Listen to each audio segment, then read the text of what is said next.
¿Qué tal? Buenas tardes, bienvenidos a la segunda etapa de la exposición del día de hoy. Tenemos tres temas importantísimos: vigilancia de la morbilidad materna extrema y la razón de la mortalidad materna, expone la licenciada Fabiola Gil. Luego tenemos la exposición de viruela del mono, análisis de las redes sociales, a cargo del doctor César Munaico, director de Vigilancia en Salud Pública.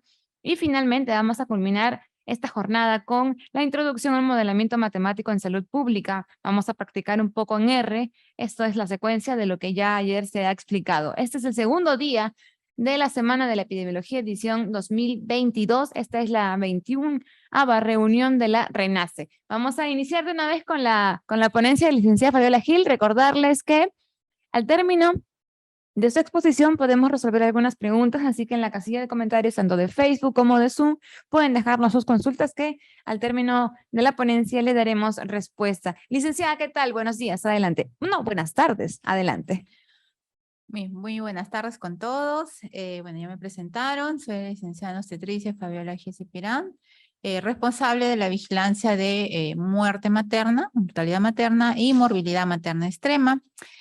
Y quería expresar mi cordial saludo a toda la Red Nacional de Epidemiología, específicamente a todos los epidemiólogos que día a día aportan a la red con su trabajo, lo cual hace que podamos, como nivel nacional, presentar los datos que vamos a presentar el día de hoy y la información que se va a brindar sobre lo que es el tema de muerte materna, en lo que es la razón y lo que es morbilidad materna extrema. Vamos a empezar con lo que es la vigilancia epidemiológica de morbilidad materna extrema. Como ya ustedes bien saben, por las capacitaciones que hemos estado brindando, socializando esta vigilancia, ya que estamos en proceso de implementación de la misma, esta vigilancia ya tiene un tiempo llevándose en algunos países, en la región de las Américas, y a nivel internacional. Prueba de ello están los documentos que se están mostrando, los cuales también hace poco nos hicieron llegar a la OPS unas recomendaciones para establecer un sistema de vigilancia sobre morbilidad materna extrema en la región de América Latina y el Caribe, ¿no? Entonces, considerando esto, el Perú también coincidió con la aprobación de nuestro documento normativo que establece ya oficialmente el inicio de la vigilancia de morbilidad materna extrema en el país, ¿no? Entonces, el documento normativo salió el año pasado, es la norma técnica 174, ya ha sido socializada a nivel nacional en diversas reuniones y que tiene como objetivo específico establecer los procesos de esta vigilancia, ¿no? Está viendo, ¿por qué no?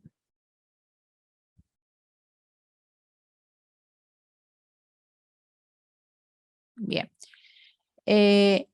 Como todas las vigilancias, obedecemos a notificar casos según definiciones establecidas ya. Y la definición de caso establecida en nuestra norma es específica para poder realizar la notificación de un caso de morbilidad materna extrema. Tenemos que entender y poder discriminar la diferencia entre lo que es que una mujer presente una morbilidad materna extrema, es decir, una complicación grave ocurrida durante la gestación o dentro de los 42 días de la culminación de la misma, y que pone en riesgo la vida de la mujer, ¿no? Obviamente, esta complicación, por ser extremadamente grave, requiere un tratamiento, una intervención a fin de evitar la muerte, ¿sí? Pero nosotros, para lo que es el indicador, vamos a tomar como caso de morbilidad materna extrema, o para la notificación de los casos, perdón, de morbilidad materna extrema al Sistema de Vigilancia Nacional, vamos a tomar a aquella mujer que casi muere, pero que sobrevive a esta complicación y que presenta uno de los criterios que están establecidos en la norma. Los establecimientos de salud que van ¿qué pasa? Los establecimientos de salud que van a hacer los establecimientos notificantes para lo que es esta vigilancia de morbilidad materna extrema, como ya lo hemos mencionado, y es importante volverlo a reiterar, son establecimientos que cumplen algunas características específicas, como ser de categoría o nivel 2 en adelante, y que cuenten con algunas unidades productoras de servicios de salud específicas. Básicamente para efectos de que puedan responder a la complicación. Estamos hablando de mujeres que se complican de una manera muy grave, muy extrema y que requieren la atención o que su situación se resuelva en un establecimiento de mayor nivel de complejidad.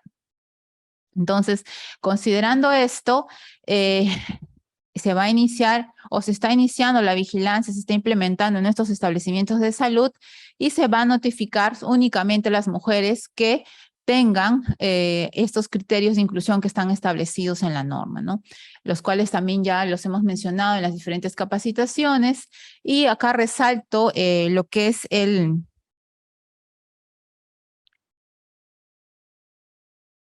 los criterios de inclusión están separados o están determinados por sistemas o aparatos afectados: el cardiovascular, respiratorio, renal, el sistema hematológico de coagulación, hepático, neurológico, y también se ha considerado una sección para disfunción uterina o manejo específico. Dentro de ellos, según el análisis que hemos hecho de los datos, lo más frecuente que hemos tenido en el país durante este año, según lo que tenemos notificado hasta el día de ayer, son el sistema o aparato más afectado o con mayor proporción de casos son el sistema hematológico de la coagulación. Esto debido a la gran cantidad de transfusiones de sangre que se han realizado en estos casos de morbilidad materna extrema, y seguido del otro criterio, que es la de la disfunción uterina o manejo específico. Bien, a través de esta vigilancia vamos a poder establecer o calcular algunos indicadores que también están contenidos en la norma. Los principales son la razón de morbilidad materna extrema, el índice de mortalidad materna, ¿no? Lo que refleja la letalidad, y la relación de muerte materna, la relación de morbilidad materna extrema y muerte materna, ¿no? Ahora vamos a ver el cálculo de algunos indicadores que hemos hecho por establecimientos de salud. Bien, los datos de la vigilancia que hemos podido ver en el análisis, hasta el 2022, en donde ya la mayoría de establecimientos a nivel nacional está ya notificando y se ha implementado la vigilancia o está en proceso ya muy avanzado. Tenemos aquí que de los 72 establecimientos de salud seleccionados o que cumplían los criterios, las características para poder ser un establecimiento notificante, de ellos, el total, aproximadamente el 61% ya está notificando, ha notificado ya casos de morbilidad materna extrema, principalmente establecimientos de salud del ministerio, ¿no? Tenemos establecimientos de salud del MINSA, de salud, de las Fuerzas Armadas y privados, ¿no? De ellos, vuelvo a repetir, el 61% ya está notificando, que son lo que equivale a 44 establecimientos. Hay algunos que sabemos que ya se ha implementado la vigilancia, pero al no tener casos todavía identificados, no han notificado hasta el momento casos, ¿no? Bien, cuando una mujer es identificada como un caso de morbilidad materna extrema, ¿no? Ingresa a nuestro sistema de vigilancia, y luego puede ocurrir algunos casos. Por ejemplo, que egrese de alta viva, es decir, que sobreviva. Esto quiere decir que este dato va a entrar al indicador. Otro, que fallezca, y esto ya es que se convierte en un caso de muerte materna.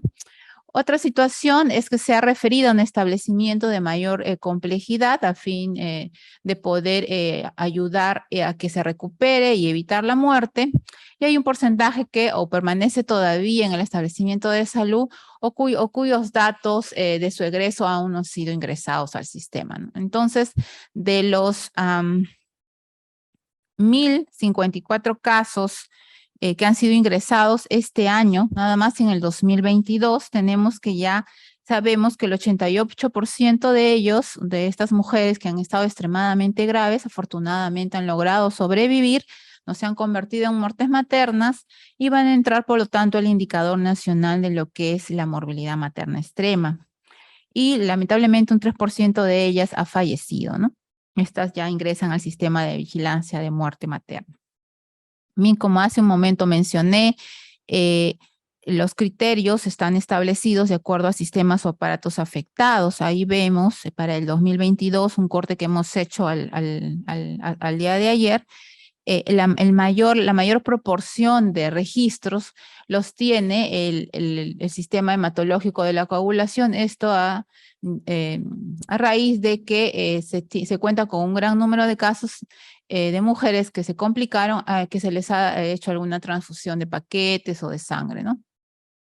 Seguido de el sistema las intervenciones, que es la disfunción uterina, en este caso las histerectomías o un manejo específico, por ejemplo, en UCI, ¿no? Que es uno de los criterios de inclusión también que están establecidos en la norma. Entonces, si una mujer ha tenido una histerectomía por una complicación relacionada a la hemorragia o una infección, pues va a ingresar a nuestro sistema, o si ha estado o ha permanecido en UCI de 3 a más días, ¿no? Entonces, estos dos puntos, ¿no? Lo que es la afección del sistema hematológico y el manejo específico de la disfunción uterina son los criterios de inclusión que se han visto o que se reportan con más frecuencia para los casos de morbilidad materna extrema a nivel nacional, ¿no? Quiero referirme específicamente a las transfusiones de sangre. Nosotros en el país hemos establecido un corte de 3 a más unidades de sangre para considerar ya un caso de morbilidad materna extrema. A nivel de OPS, digamos, el corte es de 5 a más unidades de sangre, ¿no? Sin embargo, al identificar el número específico de unidades de sangre que son transfundidas a la mujer, se puede hacer el corte y tenemos el dato de que de los 1.054 casos que tenemos este año, 251 mujeres han recibido transfusión de sangre, ¿no? Que es del total de mujeres que han recibido transfusión de sangre, 251 mujeres, que representan aproximadamente el 48%, han recibido 3 o 4 unidades de sangre. El resto ha recibido de 5 a más unidades de sangre, ¿no? Al igual que lo que pasa con las que han ingresado a UCI, ¿no? Del total que han ingresado a UCI, el 77% de ellas, es decir, 197 mujeres, permaneció más de una semana, ¿no? El resto, menos de una semana, el resto ha permanecido en UCI más de 7 a más días, ¿no? Hay parámetros que se pueden verificar, los criterios de OPS que han establecido en algún momento 7 días o más de 7 días de haber permanecido en la UCI. Sin embargo, como nuestro sistema puede recoger el dato numérico, podemos hacer los cortes para efectos de comparación internacional. Bien, lo siguiente, no sé si se logra ver, sí. Son los casos de morbilidad materna extrema por años, según ocurrencia, ¿sí? Al año de ocurrencia o de haberse producido el evento, ¿sí? Por semana epidemiológica, ¿no? Entonces ahí ustedes pueden observar que ya para el año 2022 tenemos un pico de hasta 38 casos de morbilidad materna extrema ocurrido en la semana 10 de este año, ¿no? Y que bueno, como habíamos mencionado ya, la vigilancia se aprobó el año pasado, en el 2021, y hay algunas unidades notificantes que han estado realizando, sí, a ver.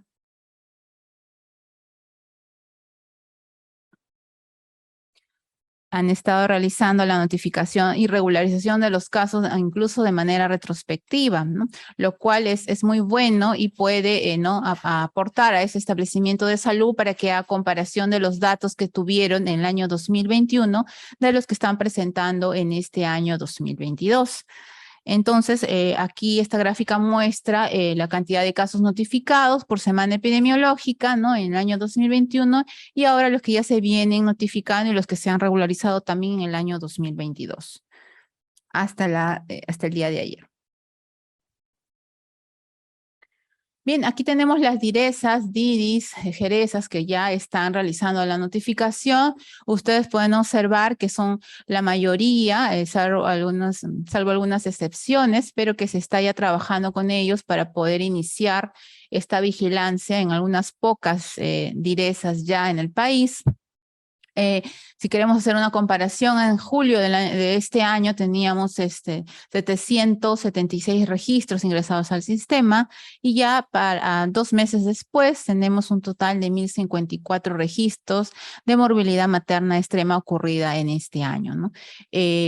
Podemos ver que de todos los ingresos de casos de morbilidad materna extrema, 910 ya han salido de alta viva, han superado su complicación, ¿no? Que fue extremadamente grave, y han salido del hospital viva, no fallecieron afortunadamente, es decir, este indicador es un indicador positivo, es un indicador alentador, a diferencia de la muerte materna, en donde por supuesto ya ¿no? la mujer falleció y con esto ha traído un problema, digamos, social, económico, a su comunidad, a su familia, en general a la región y al país. Bien, de todas estas, entonces 910 han egresado del hospital vivas. Un pequeño número, 38, han sido referidas a otros establecimientos de salud.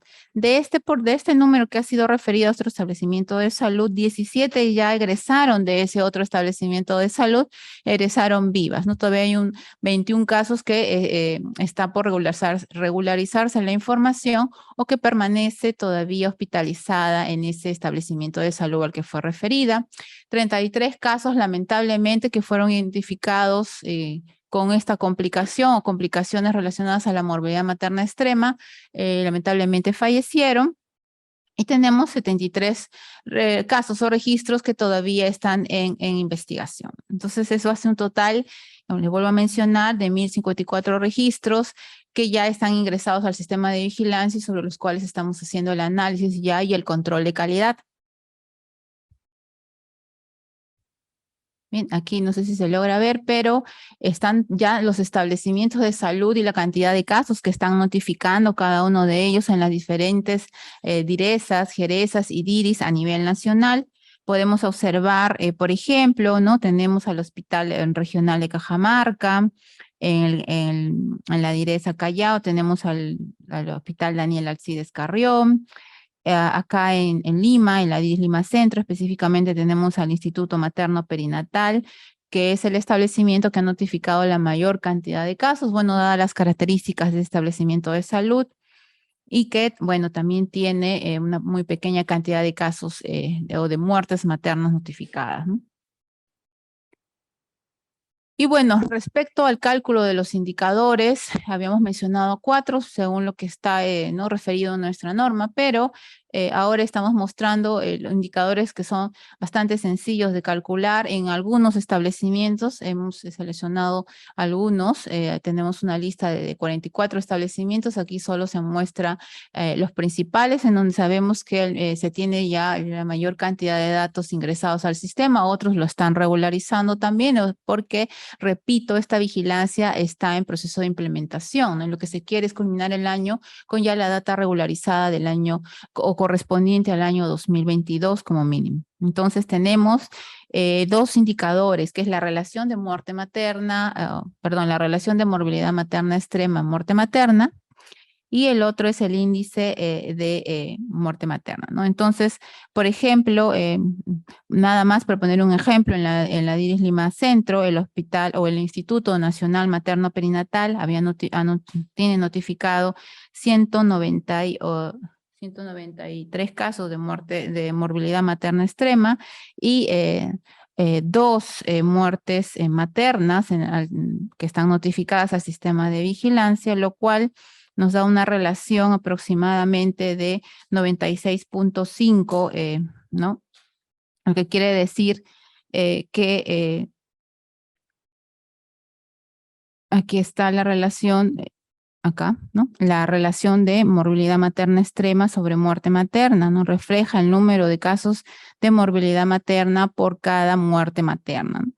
Entonces, si bien el Instituto Nacional Materno-Perinatal ha notificado una gran cantidad de casos de morbilidad materna extrema, existe una muy pequeña cantidad de casos de muerte materna que ha ocurrido en este establecimiento de salud.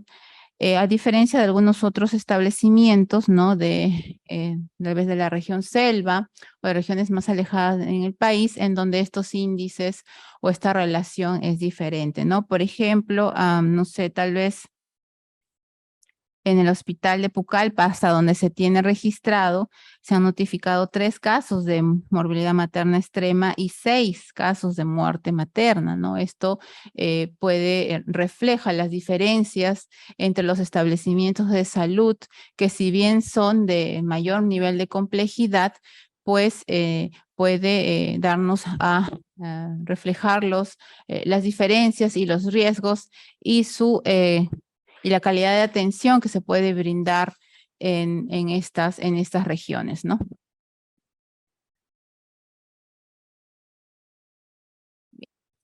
Bien, eso es respecto a lo que es morbilidad materna extrema. La construcción de indicadores se está realizando. Queremos que ya las DIRIS, DIRESAS, GERESAS puedan regularizar la información para que se pueda ya hacer el cálculo de los indicadores ¿no? de una manera más precisa y se pueda hacer comparación entre establecimientos de salud, ya que si todavía no hemos ingresado todos los casos al sistema, pues el cálculo de los indicadores va a tener mucha variación y no va a permitir la comparación, ¿no? Entonces, eso es respecto a lo que es la vigilancia de morbilidad materna extrema. Bien, entonces creo que ya nos queda poco tiempo. Vamos a continuar con lo que es la razón de mortalidad materna. Vamos a mostrar el día de hoy los datos que tenemos sobre la actualización que hemos hecho del último quinquenio respecto a la razón de muerte materna. Todos sabemos que este indicador es importante, que nos va a permitir medir el impacto de lo que es las políticas de salud en lo que es la salud materna. Con los objetivos de desarrollo del milenio se generó un compromiso del país a nivel internacional para disminuir lo que es la muerte materna, ¿no? En lo que es el Perú. Y se lograron o se avanzó de manera importante en la reducción de la muerte materna en nuestro país, ¿no? Tan importante es este indicador de que a nivel internacional el grupo interagencial o interinstitucional, ¿no? Compuesto por organismos como OPS, el Banco Mundial, Naciones Unidas, etcétera, hace estimaciones, ¿no? Para poder comparar los avances de los países en las diferentes regiones. Aquí estoy mostrando algunos datos de estas estimaciones que se hicieron. La última que salió publicada en el 2019. Sabemos que este grupo está trabajando ya en una actualización de estos indicadores, ¿no? Pero estamos mostrando estos datos que es lo que se tiene vigente hasta ahora, ¿no? Podemos ver la diferencia entre lo que es cómo ha ido evolucionando la razón de muerte materna a nivel mundial, ¿no? En el 2020, por ejemplo, o en el año 2000 teníamos como razón de muerte materna 342 a nivel del mundo y ahora, según lo que se ha reportado, la estimación hasta el 2017 disminuyó considerablemente a 211, por ejemplo, ¿no? Y lo que es en la región de las Américas y en el norte de América también hay diferencias importantes en lo que es el indicador, lo que muestra pues las diferencias o el riesgo de morir o las condiciones de salud, específicamente lo que es salud materna.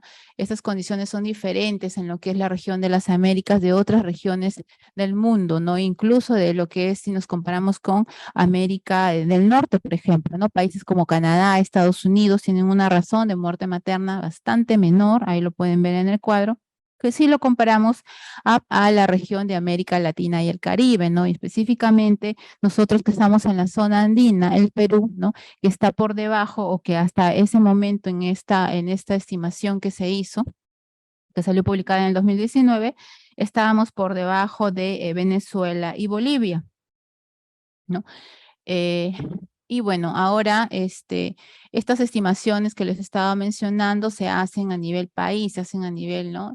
nacional, ¿no? Por estos grupos internacionales, ¿no? Y son estimaciones que son esperadas y que, digamos, reflejan lo que los países avanzan en torno a este tema tan importante. Pero a nivel nacional y en este contexto, el Centro Nacional de Epidemiología, y que como ustedes bien saben, desde hace ya más de 20 años viene haciendo la vigilancia de muerte materna a nivel nacional, ¿no? Ha hecho una revisión de estos datos y ha publicado las estimaciones de este indicador en el año 2019 con una revisión de data de 3 quinquenios, del año 2002 al 2016, y esto no solo ha permitido identificar este indicador a nivel nacional, a nivel Perú, sino también ha permitido hacer la identificación de lo que es el indicador a nivel regional, que se hizo por quinquenios y lo cual nos ha permitido ver las desigualdades existentes en las diferentes regiones o departamentos del país. Sabemos todos que la razón de muerte materna se calcula, ¿no?, al cuantificar la ocurrencia de las defunciones, es decir, de las muertes maternas, sobre el número de nacidos vivos en un periodo determinado de tiempo multiplicado por 100, por 100.000, ¿no?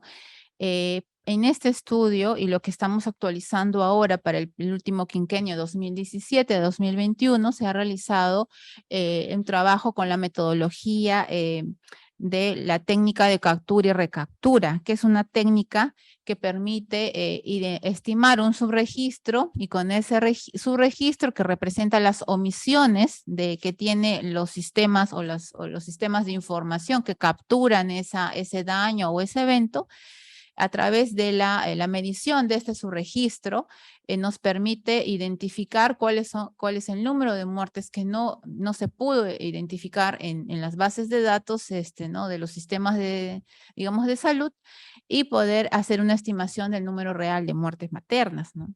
Entonces, esta metodología de captura y recaptura trabaja sobre supuestos, ¿no?, que, bueno, están especificados en la publicación, pero para resumir, lo que se está venido trabajando ahora es la actualización del periodo del quinquenio 2017-2021. Ahí les estoy mostrando que lo que se hace con este método de captura y recaptura es la comparación de dos bases de datos que recogen este daño de manera independiente, ¿no? Específicamente para Perú, ¿no?, a diferencia de otros países, tenemos el sistema de vigilancia, que es, digamos, la circunferencia rosada, ¿sí? Y las muertes maternas identificadas o capturadas por el Sistema Nacional de Hechos Vitales, o SINADEF, ¿no? Este primer gráfico muestra el quinquenio 2012-2016, en donde ustedes pueden ver que el sistema de hechos vitales nada más identificó 84 casos que no pudo identificar el sistema de vigilancia, mientras que en este mismo periodo el sistema de vigilancia identificó 872 casos de muerte materna, nada más el sistema de vigilancia que no pudo captar el SINADEF, ¿no? Y digamos, lo que fue común para ambas bases fueron 1.029 casos, ¿no? Entonces, con este sistema o con esta metodología de captura y recaptura se pudo conocer o se pudo, digamos, calcular el subregistro, que en este caso fueron 71 muertes maternas omitidas, tanto por la base de hechos vitales como por la base de vigilancia, ¿no? Sin embargo, para esta actualización, lo que vamos a publicar ahora, la última revisión que hemos hecho, ha habido un cambio interesante en lo que es ¿no? O que demuestra el avance de lo que es el sistema de información, tanto de funciones de hechos vitales o SINADEF, como el sistema de vigilancia, ¿no? Tenemos que ya es una menor cantidad de casos las que se, digamos, se identifican por separado en ambas bases, y que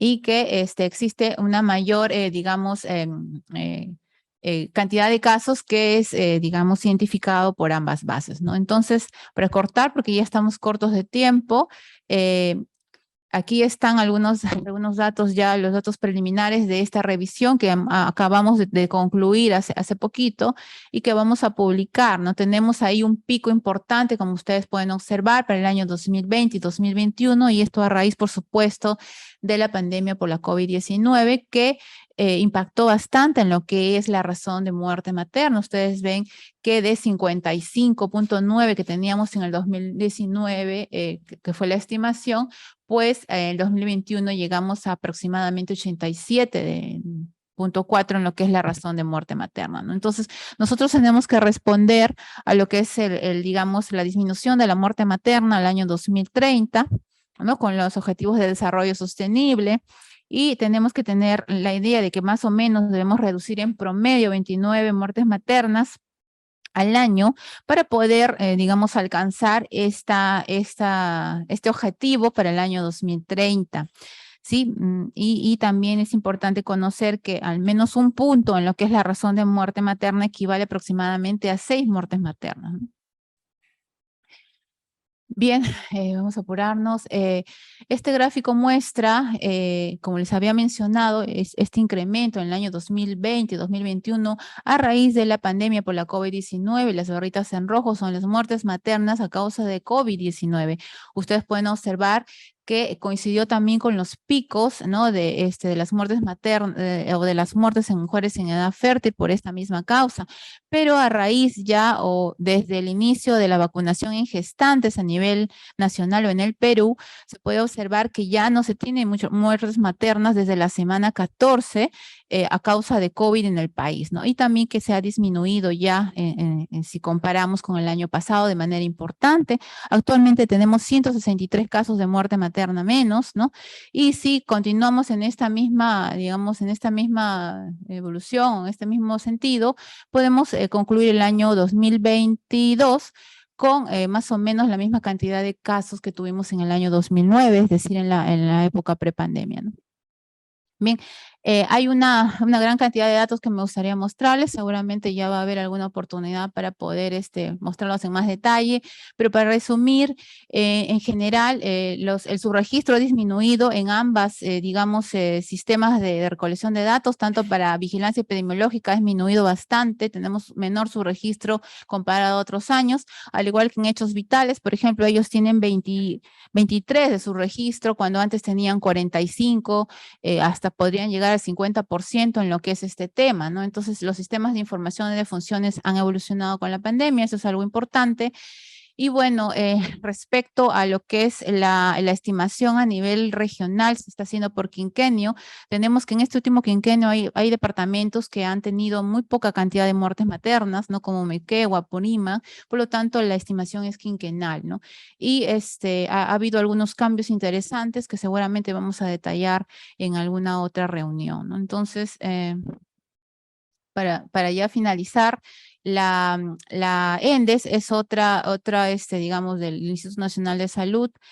Es una fuente también de datos para lo que es muerte materna, que estimaba las muertes maternas por grupos o por periodos de tiempo, desde 7 años aproximadamente, ya no estimado hasta el 2016, perdón, hasta el 2010 fue la última estimación, dado que la muerte materna, y en esto quiero ya terminar, es un evento que cada día se hace más raro, más escaso, ¿no?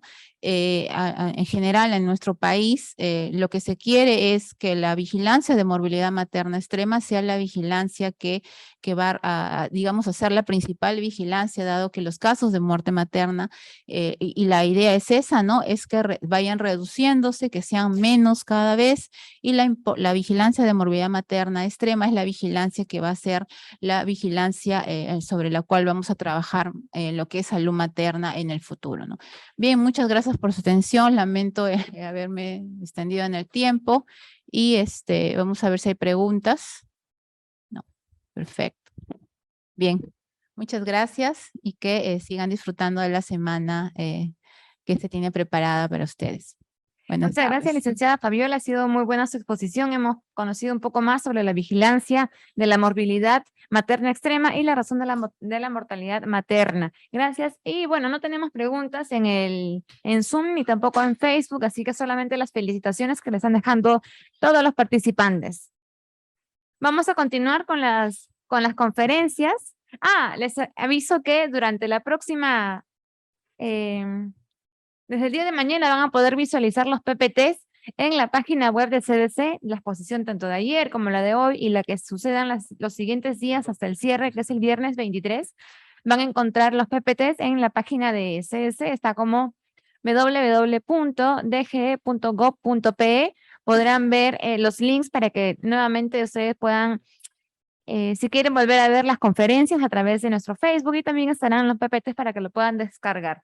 Continuamos con nuestra siguiente ponencia. En el marco de la Semana de la Epidemiología, en la edición 2022, estamos en la reunión número 21 de la RENACE. Ahora vamos a escuchar al doctor César Munayco, él es director de Vigilancia en Salud Pública de CS. El tema a exponer es viruela del mono, análisis de las redes sociales. Doctor Munayco, buenas tardes. Muy buenas tardes. Bueno, esta es ya la última presentación de la que me han programado.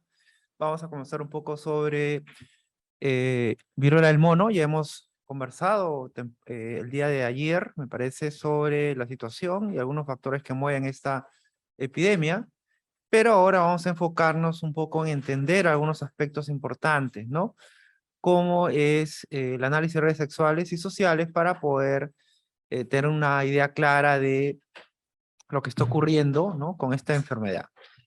Ok, un poco para contextualizar, bueno, ya ustedes escucharon en el primer bloque de la mañana al doctor Mariano Kanamori. Él le hizo una introducción a lo que son las redes egocéntricas.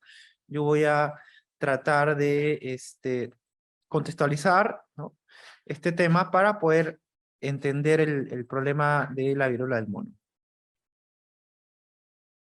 Bien, como ya dije, esta enfermedad está relacionada íntimamente con el comportamiento de las personas, ¿no? Principalmente el comportamiento sexual. Entonces es importante poder entender, ¿no?, cómo es este comportamiento, ¿no? El comportamiento sexual de las personas es variado.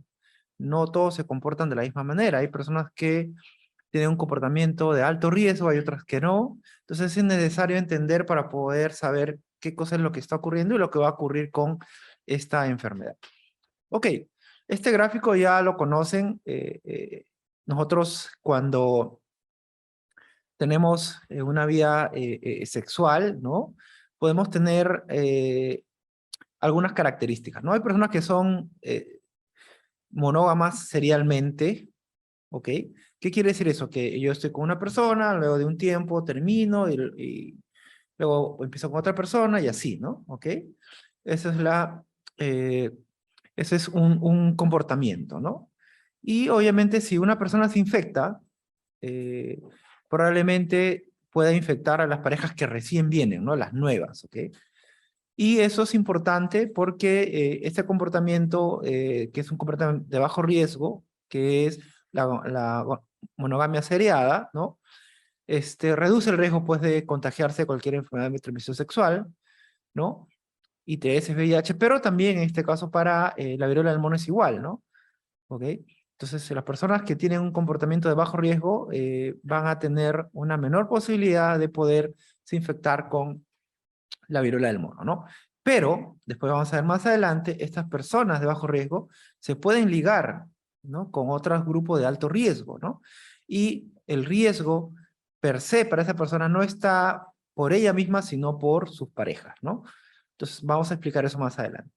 El otro punto importante, ¿no?, de las redes sexuales y que se aplica muy bien a esta epidemia de viruela del mono es la concurrencia, ¿no? ¿Qué quiere decir? Que una persona tiene al mismo tiempo varias parejas sexuales, ¿no? Y es lo que está ocurriendo en este momento, ¿no? Muchas de las personas que están infectadas han tenido múltiples parejas sexuales en la última semana, 3, 4, 5 parejas, ¿no? Y que inclusive estas parejas son de diferentes lugares, ¿no? Entonces, si una persona está infectada, obviamente, como son varias parejas a la vez, que se tienen en un corto tiempo, estas personas también se van a infectar, ¿no? Y así es como se va a generar, pues, un número importante de casos. Entonces, es importante entender las redes sexuales para poder entender lo que está pasando con viruela del mono. Y obviamente tengo que aclarar que todavía esta enfermedad no se considera una enfermedad de transmisión sexual, obviamente, ¿no? Pero se produce la exposición o el mayor riesgo cuando uno tiene relaciones sexuales ¿no?, con otras personas, ¿ok? Bien, entonces vamos a tratar de hablar un poco sobre este tema para poder entender un poco qué es lo que está ocurriendo con la viruela del mono, ¿no? Porque yo les comentaba en la presentación anterior que esta enfermedad se presentaba en África, pero en un número muy pequeño de casos, ¿no? Y por qué ahora tenemos una epidemia grande en otras partes del mundo, ¿no? Y en el país también, y por qué se está diseminando tan rápido, ¿no? Y es principalmente porque está afectando a una población que tiene un alto recambio sexual, ¿no? Bien, ok. Había mencionado sobre la concurrencia, ¿no? Entonces vamos a definir algunos aspectos claves de lo que son las parejas concurrentes. ¿Qué se llama parejas concurrentes? Básicamente es el número de parejas que se tiene en un mismo periodo de tiempo, ¿no? Yo puedo tener 4 o 5 parejas en un solo día o en una semana, ¿no? Eso se llama parejas concurrentes, ¿no? Y eso me expone a un riesgo mucho mayor, porque si yo tengo varias parejas, si alguna de ellas está infectada, me puedo contagiar. Y si yo estoy infectado, puedo contagiar a mis otras parejas, ¿no? Por otro lado, las parejas concurrentes tienen que ver, aparte con el número, con la duración que tiene la pareja. Que yo puedo tener, pues, 3 parejas en un mes, pero yo puedo tener, pues, 5 parejas, ¿no? Que en un día, por ejemplo, ¿no? Y con las cuales yo he durado media hora, ¿no? Entonces, eso también incrementa el riesgo de transmitir alguna enfermedad, ya sea de transmisión sexual, pero, en este caso, de viruela del mono, ¿no? Por otro lado, también dentro de lo que son las parejas concurrentes, ¿no? No solamente es el número, la duración, sino también la duración de la infecciosidad. O sea, cuánto tiempo esa persona es infecciosa, ¿no? Para el caso del VIH, por ejemplo, antes del Targa, pues la persona permanecía infecciosa largo periodo de tiempo, pero con el Targa ya no, ¿no? Y para viruela del mono, una persona puede permanecer contagiando hasta que se caigan las costras, ¿no? Y que eso puede durar de 3 a 4 semanas, ¿no? Entonces es el periodo de infecciosidad. Entonces esos factores son importantes y son los que realmente están moviendo, pues, ¿no? A esta enfermedad, ¿no? Los grupos que están moviendo son esta epidemia son grupos de alto riesgo, que tienen múltiples parejas sexuales, que tienen parejas casuales, y obviamente, como esta enfermedad pues tiene un periodo de estado de casi de 3 semanas o 4 semanas, obviamente es factible pues que se contagie un mayor número de personas, ¿no? Cuando se ponen en contacto con esta persona. Ok, entonces es un punto importante, ¿no? Para poder entender este tema. Por otro lado, dentro de todos los grupos, ¿no? De la población, ya sea en HCH, población heterosexual, en trabajadores sexuales, clientes trabajadores sexuales, existe individuos que tienen un alto número de conexiones, pero en realidad no son todos. Ustedes pueden ver aquí, ¿no? Este es un estudio interesante, ¿no? Entonces, existen individuos que tienen un alto grado de contacto, pero si ustedes pueden ver en la distribución, en realidad, el número de personas que tienen ese alto grado de contacto, o sea, que tienen múltiples, unas redes largas, es muy pequeño, es mucho más pequeño que el resto de la población, ¿no? Entonces, ese es otro concepto importante, ¿no? Generalmente lo que mueven esta epidemia son aquellas personas que tienen redes sexuales largas y que tienen múltiples parejas sexuales, ¿no? Y esto es un ejemplo de qué tan larga puede ser una red sexual, por ejemplo, ¿no? Tenemos aquí el ejemplo de el brote que hubo con la hora de Spring, producto del VIH-Sida, en los hombres que tienen sexo con otros hombres, ¿no? Como ven, es una red larga que conecta múltiples personas en esa red, ¿no? De manera sexual. Entonces, esto es, en realidad, es lo que está ocurriendo y lo que está moviendo, pues, a esta epidemia. Veamos algunas consideraciones sobre las redes sexuales, ¿no? Obviamente, estas redes sexuales están asociadas, pues, con mayor riesgo de algunas enfermedades, ¿no? ITS, VIH, en este caso, viruela del mono, por ejemplo, ¿no? Y que depende mucho de qué, del tamaño de la red, o sea, qué tan grande es mi red, así como la presencia y ubicación de personas de alto riesgo dentro de mi red, ¿no? Y por otro lado, la densidad de conexión sexual dentro de esa red. Entonces, son factores importantes. Dependiendo en qué red yo estoy, mi riesgo de tener viruela del mono es mucho mayor, ¿no? Si tengo una red grande, si tengo una red donde tengo muchas personas que son de alto riesgo, o si la densidad sexual dentro de la red es alta. Otro punto importante también es lo que se llama assortative network o disortative network, que es la mezcla selectiva, mezcla sexual selectiva y mezcla sexual desordenada, ¿no? En general hay personas que son muy selectivas para poder tener alguna relación con otras personas, ¿no? Pero hay otras que no, que tienen, que su mezcla es totalmente desordenada. Pueden estar con una persona, con otra persona, en diferentes momentos. Entonces, estas son las personas que tienen este tipo de red sexual desordenada o dissociative, ¿no? Son las que tienen mayor riesgo de infectarse con viruela del mono o de transmitir la enfermedad, ¿no? Entonces, en el grupo de HCHs, ¿no? Existe alguno de ellos, un grupo de ellos, ¿no? Tiene este tipo de redes, ¿no? De redes desordenadas, ¿ok? Entonces, ellos, en este grupo, ¿no? Es donde es el que estamos viendo esta epidemia, ¿no? Y obviamente, dentro de esa conexión que hay, ¿no? Con los diferentes subgrupos de la población, también estos riesgos pueden pasar a las subredes de estas personas, ¿no? Por ejemplo, a comunidades nativas, a mujeres, por ejemplo, ¿no? A trabajadoras sexuales, ¿ok? Entonces, per se existe el riesgo grande que hay en este grupo, que tiene alto recambio de parejas sexuales, ¿no? Puede también afectar a los otros grupos que tienen bajo recambio, ¿no? Ahora, no significa que todas las personas que son HCH tienen este comportamiento, ¿no? Sino hay un grupo, ¿no? De ellos que es el que está moviendo la epidemia, ¿no? Pero por otro lado, estas redes son importantes porque pueden ser foco para intervenir, ¿no? Ya el doctor Mariano, cuando explicó, por ejemplo, sobre las redes sociales, y él ha estado trabajando bastante intervenciones en este tipo, yo he podido trabajar algunas investigaciones con él, ¿no? Y publicar algunos artículos juntos en este aspecto, y es importante, pues, considerar este tipo de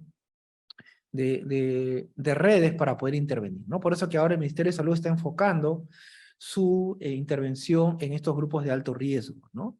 En los lugares de socialización, dando información preventiva, ¿no?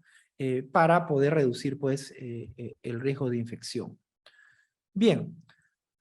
Entonces, en general, pues, cuando las personas interaccionan, ¿no? Interaccionan no solamente con su mismo grupo, sino con otros grupos, ¿no? Este es un estudio interesante de VIH, donde vemos varios conglomerados, ¿no? Y cada clúster está conformado por diferentes tipos de personas, ¿no? Hay personas que dentro de ese clúster son heterosexuales, hay personas que son, en este caso, drogadictos, usuarios de drogas intravenosas, ¿no? Algunos que son HCH, ¿no? Algunos son hombres, otros son mujeres. Entonces hay una diversidad dentro de la red. Pero en general, las personas tienden a juntarse, ¿no? Con personas de su misma edad o de su mismo grupo social, ¿ok? O de su mismo subgrupo de la población. Otro punto importante que hay que tener en cuenta en esta epidemia es un poco el rol que tienen los eventos de superpropagación, que se dan en bares, saunas y fiestas privadas. Y hay algunos estudios que se han hecho en Inglaterra, ¿no? Y también que vienen estudios de VIH, donde pues en estos lugares, ¿no? En los bares, en los saunas, en las fiestas privadas, puede haber un intercambio, ¿no? De parejas alto, y esto puede generar también un número importante de casos, ¿no? Y estos casos que participan de estos lugares pueden también contagiar a sus parejas estables o también a otros subgrupos de la población. Ok, entonces, teniendo este contexto, ¿no? Estos conceptos que les he conversado hasta este momento, vamos a un poco a ver cómo analizamos estas redes egocéntricas y sociales, ¿ok? En realidad, hay diferentes tipos de análisis de información, ¿no? Por ejemplo, nos interesa ver el grado de heterogeneidad de la red, si es un grupo homogéneo, si es un grupo heterogéneo que incluye otros subgrupos de la población. Nos interesa el grado de homofilia, o sea, el grado de ordenamiento de la red, ¿no? Si es una red desordenada o una red ordenada. Nos interesa ver también el iture central, y te quiere decir, ¿no? Aquí, ¿cuál es la persona que une varias redes, ¿no? Que une varias redes. O nos interesa ver la cohesión del grupo, qué tan cohesionado es, si están altamente cohesionados o no. Nos interesa ver si hay fragmentación en las redes, ¿no? Acá, por ejemplo, que hay poca fragmentación, o acá hay mayor fragmentación. Nos interesa también ver los coeficientes de clúster, ¿no? O sea, qué tanto están conglomerándose estas personas entre ellas, ¿no? Y bueno, nos interesa también el diámetro de la red. Entonces, estos conceptos son importantes y se pueden medir, ¿no? A través de estos estudios de redes sociales o redes egocéntricas o personales para poder entender el comportamiento de las personas. Nosotros en el CDC hemos hecho algunos estudios, estamos por publicar algunos resultados, hemos hecho estudios en venezolanos y también por ejemplo, en madres, por ejemplo, para ver las redes egocéntricas y ver cómo ellas reciben información de las personas con las cuales se relacionan, ¿no? Etcétera, etcétera. ¿Ok? El otro punto importante que tenemos que tener en cuenta son los patrones de mezcla, ¿no? Los patrones de mezcla, creo que aquí ha habido bueno, no ha salido una gráfica, creo que se ha desordenado. Bueno, vamos a ver los patrones de mezcla, ¿no? Generalmente hay mezclas entre los subgrupos de la población, ¿no? Por ejemplo, dentro de lo que son HCH también se mezclan con personas varones que son heterosexuales, o ellos dicen que son heterosexuales, ¿no? Pero tienen relaciones también con otros hombres, ¿no?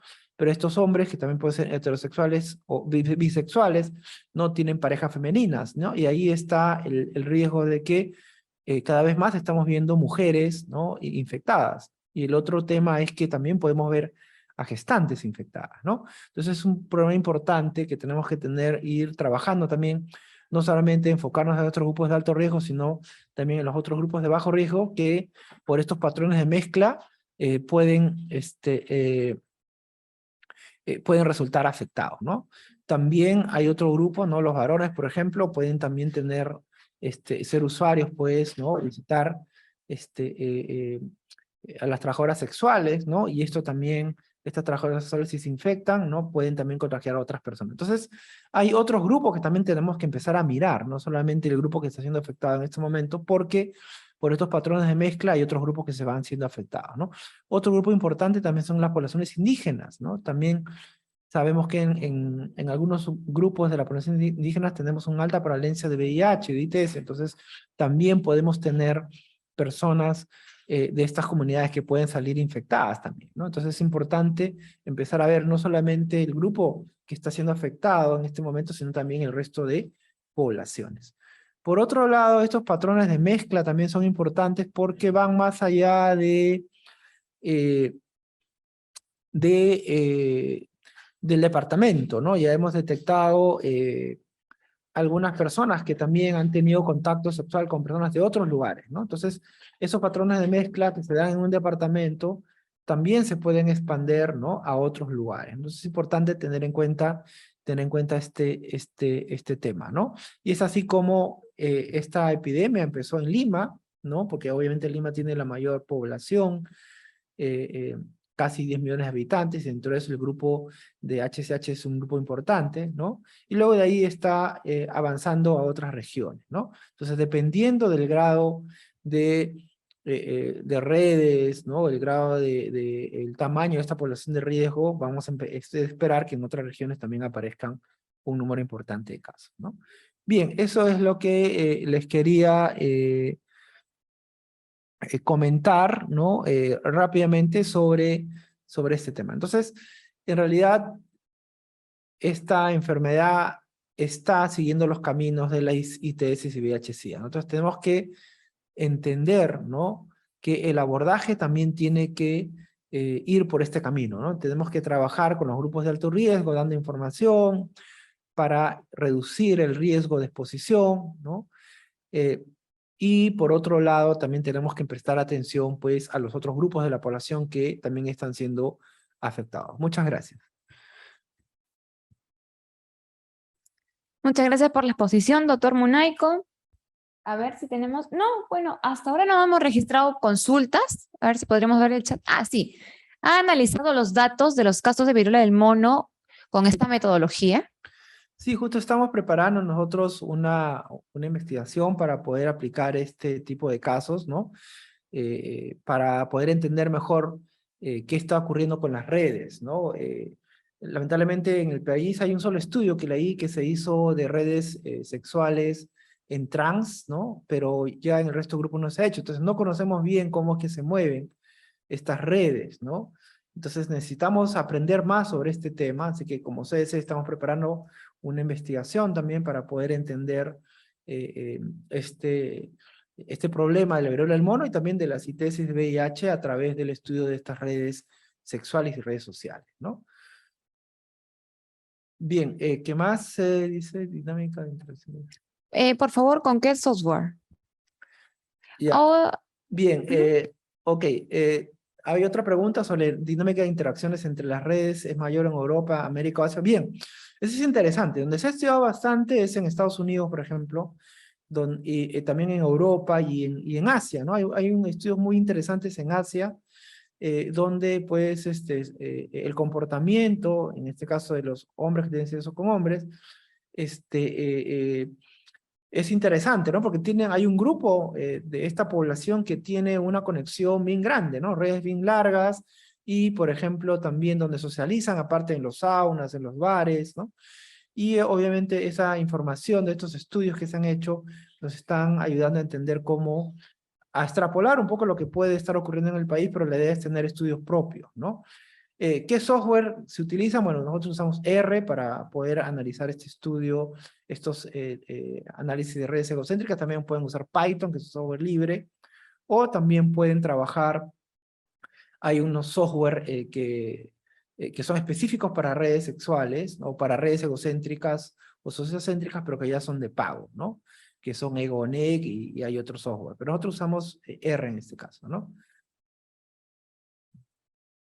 otra de las consultas que nos hace Jorge Pérez, ¿y se puede saber desde cuándo están mejor consolidadas estas redes o dónde están mejor consolidadas? Bueno, en realidad en el país todavía tenemos muy poca información sobre las redes, cómo estas poblaciones se vinculan entre ellas, ¿no? Como les comentaba, solamente hay un solo estudio, hay más información de otros lugares, ¿no? Pero en general las personas tienden a asociarse entre ellas, ¿no? Ya sean con sus redes personales, ¿no? O también estas redes pueden ser mucho más largas, ¿no? Cuando pues, pertenecen a un subgrupo específico de personas, ¿no? Así como, por ejemplo, un ejemplo, ¿no?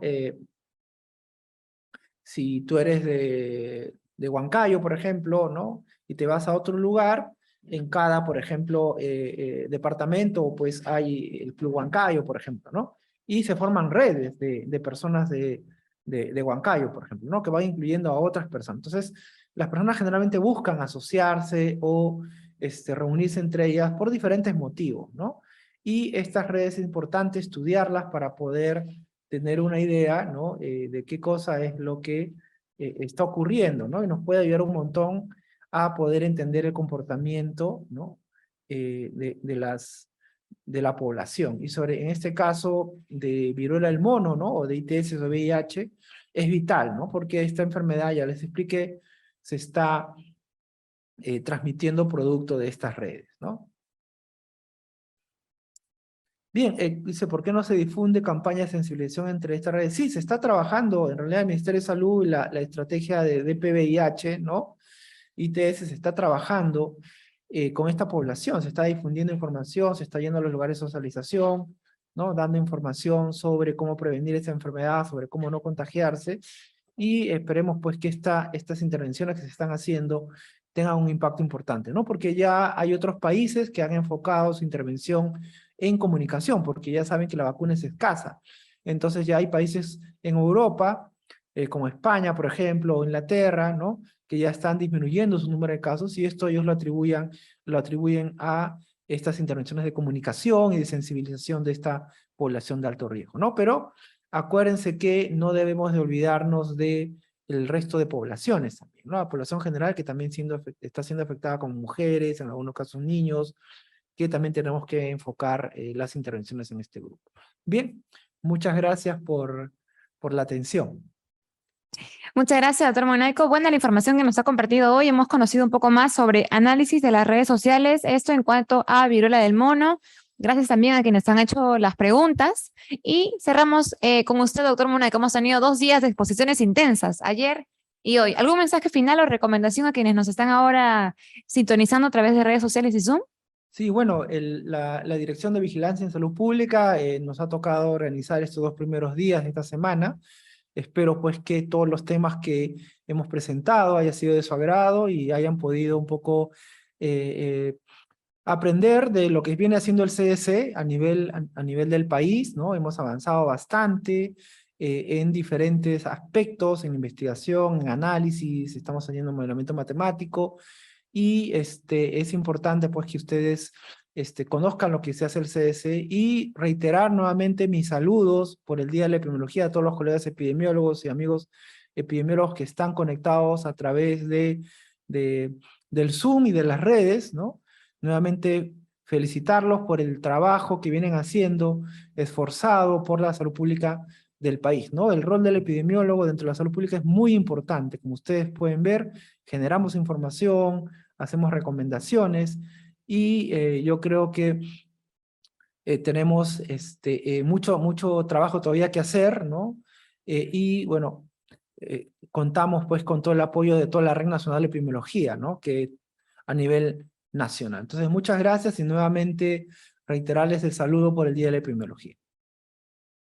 Listo, doctor Munaico, muchas gracias. Ya saben que el PPT que mostraba el doctor Munaico lo van a poder visualizar desde el día de mañana por la tarde. Ya van a encontrarlo en la página web de CDC. Estamos como www.dge.gov.pe. Lo van a poder descargar también para el uso que ustedes académicamente le puedan dar y para que ayude a su desempeño profesional. Vamos ahora con el último tema del día. Cerramos este segundo día de la Semana de la Epidemiología en esta edición 2022 con prácticas en R. Ya tenemos conectado al matemático Sergio Luque. Él nos va a dar toda la práctica que el doctor Munaico explicó el día de ayer, la teórica, sobre introducción al modelamiento matemático en salud pública. Sergio, ¿qué tal? ¿Ya estás conectado? Hola Jocelyn, buenas tardes. ¿Me confirmas si me escuchan? Oh, sí te escucho. Muy bien. ¿Ya pueden ver la presentación también? Sí, por favor, si la puedes poner en pantalla grande como presentación.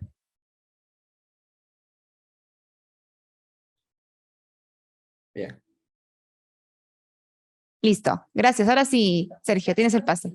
Gracias Jocelyn. Bien, buenas tardes con todos. Continuando con la Semana de la Epidemiología, voy a compartirles un poco de forma práctica el trabajo que venimos realizando en CDC, específicamente en el área de la unidad de análisis y modelamiento matemático.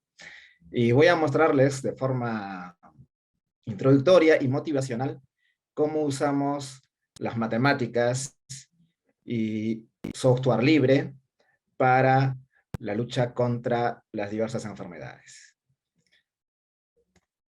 Esta presentación titula Una introducción al modelamiento matemático en salud pública. Y vamos a usar el lenguaje de programación que es software libre llamado R.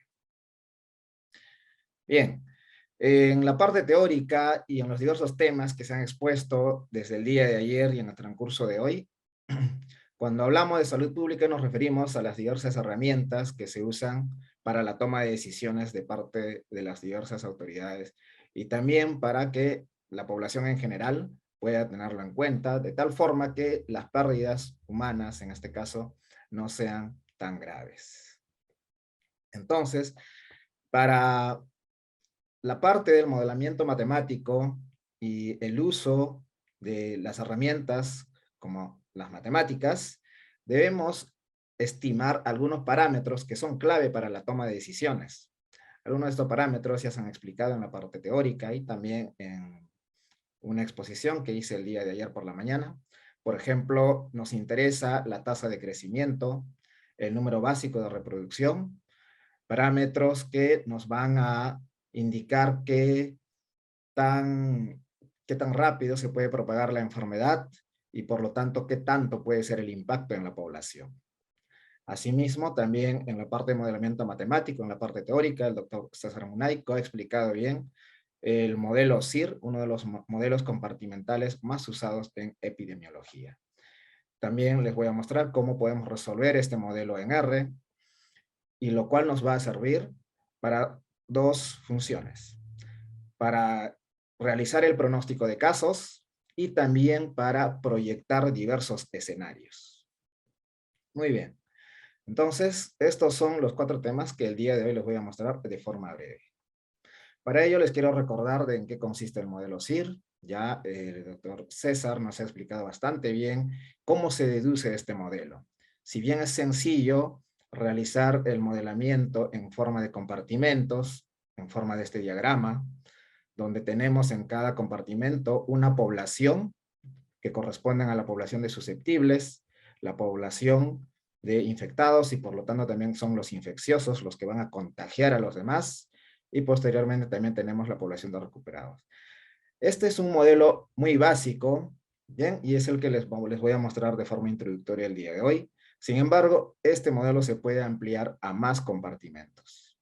Como bien se ha explicado en la parte teórica, se puede incluir compartimentos que corresponden a otras poblaciones que aparecen en el transcurso en el que afecta una enfermedad, ¿no? Por ejemplo, está la población de expuestos, si corresponde también habrá la población que esté en aislamiento, si ya se está empezando con la vacunación, habrá una población que ya está vacunada, y también se podría considerar, por ejemplo, la población de fallecidos, o la población incluso de los infecciosos que son asintomáticos, ¿bien? Algo que es difícil de detectar porque no presenta síntomas.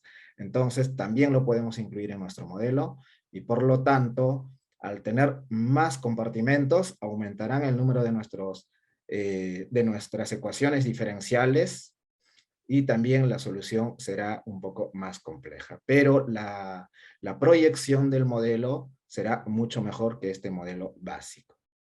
Algo a tener en cuenta también del modelo SIR y sus parámetros, que son beta y gamma, que corresponden a la tasa de transmisión y a la tasa de recuperación, y su relación con el número básico de reproducción, que es el R0.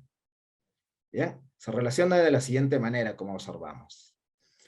Es la tasa de transmisión entre la tasa de recuperación multiplicado por la población total en ese momento. Es decir, al inicio del brote de la enfermedad. Es por eso, como lo recalcó bien el doctor César, este parámetro es importante en el brote de una enfermedad, más no ya cuando esté, digamos, llegando al pico o incluso ya en descenso, mucho menos, ¿no? Pero sí es muy importante estimar este parámetro para saber qué tanto será el impacto de la enfermedad en el brote de los casos. Muy bien, este es el que vamos a estimar el día de hoy usando R. Para ello vamos a usar el lenguaje R. Como software libre, al igual que Python, tiene una comunidad de desarrolladores que constantemente nos sorprenden con librerías que tienen increíbles funciones que nos ayudan en la parte de análisis de datos, en la parte de métodos numéricos y también en la parte de visualización de datos. Por ejemplo, en este gráfico podemos ver las distintas librerías que nos sirven para cada una de dichas actividades. Y vamos a estar usando alguna de ellas. Muy bien, entonces ahora sí, vayamos a R, y el editor que voy a usar para mostrarles de forma práctica es un editor muy popular para programar en R, llamado RStudio. Bien, como observamos, es un entorno que me permite escribir código. También en este mismo entorno me permite visualizar mis resultados.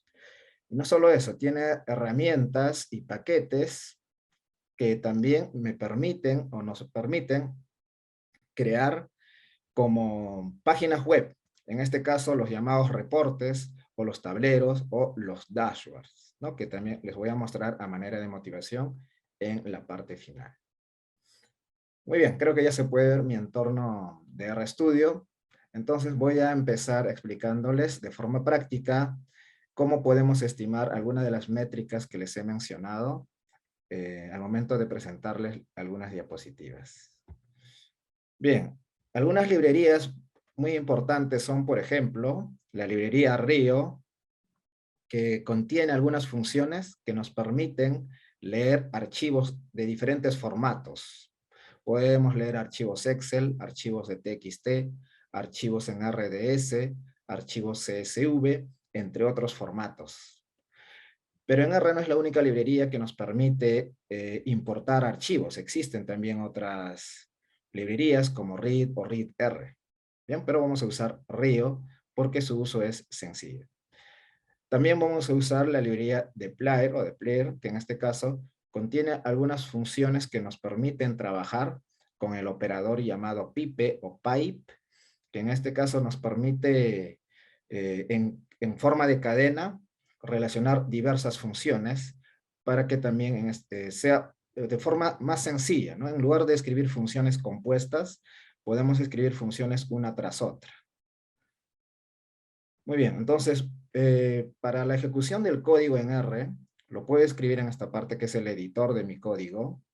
Para aquellos que tengan algunas nociones de programación, seguramente ya les es sencillo entender, pero RStudio, el que estoy usando, es como, vamos a pensar como un Word, donde podemos escribir texto, pero en este caso me permite escribir código, además me permite distinguir en forma de colores, si es que la palabra es alguna función especial del lenguaje de programación, en este caso de R. ¿Bien? Además tiene algunos accesos que me van a permitir ejecutar mi código. Bien, en Word nosotros solamente escribimos texto, bien, y directamente observamos el resultado inmediatamente, ¿no? En cambio aquí cuando escribimos un código necesitamos ejecutarlo para visualizar los resultados. Entonces, por ejemplo, tenemos acá el botón Run para poder ejecutar cada una de nuestras instrucciones. Bien, vamos a ir importando las librerías.